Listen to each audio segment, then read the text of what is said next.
Well, joining me now in our Lagos studio to discuss this development and matters concerning airport concession, I have with me aviation analyst Tayo Ojuri. Good to have you on the Breakfast Show today.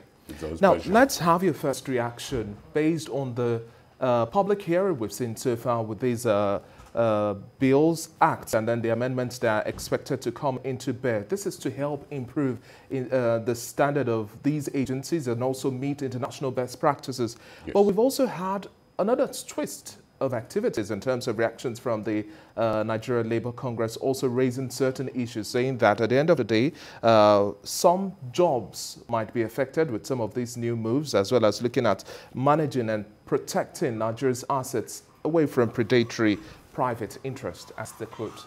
What I see from the point of view of this, Nigeria, as we are in 2020, needs to actually adapt and be dynamic in the laws. We have aviation that's global, and aviation, these laws are old and outdated, so it needs to be changed. For example, we need to actually change, there's Nigerian Civil Aviation Authority, and there's the Federal Airport Authority. Within the global sphere, there should always just be one authority within the aviation sector that regulates, and that should be NCAA. So that's where we need to actually be dynamic and contemporary.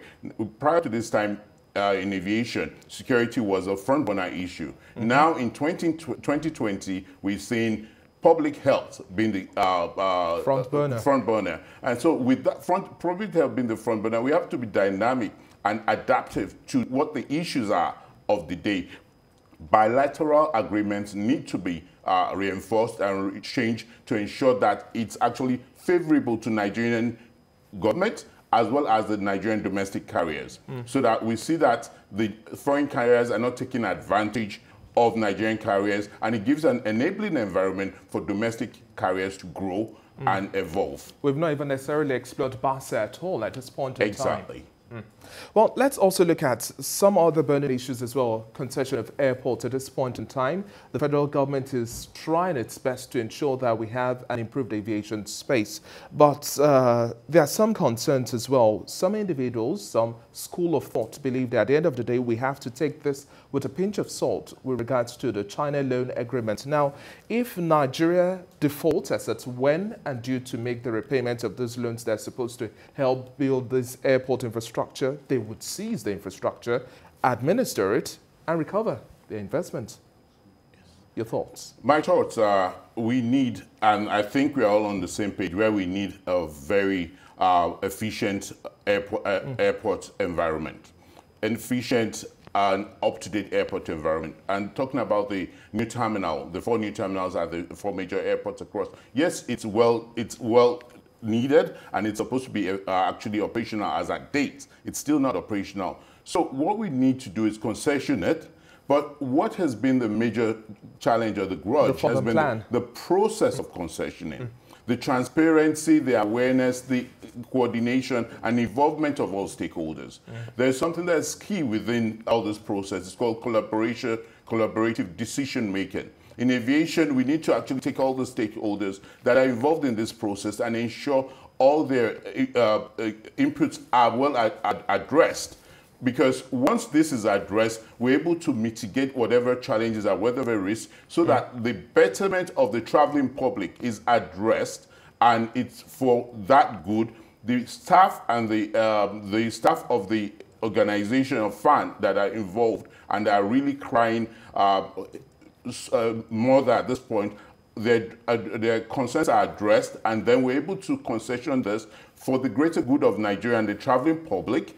And then Nigeria owns, operates, and manages the airport rather than have the Chinese color their claws on it. Well, we still look forward to having all of the 22 airports also concessioned at the end of the day. Then we'll have a traveling hub that we can call Nigeria's own. But now, at this point in time, the House of Reps has also said, well, a subcommittee is going to also be instituted just to look at the interface between the Ministry of Aviation as well as the financial advisor and project delivery team. Now, how do you think this move would also help smoothing this transition process? It's better late than ever. It should have been the involvement of stakeholders prior to this time, because it's with the stakeholders and the team that has done the work. They've already done the work. The consultants have the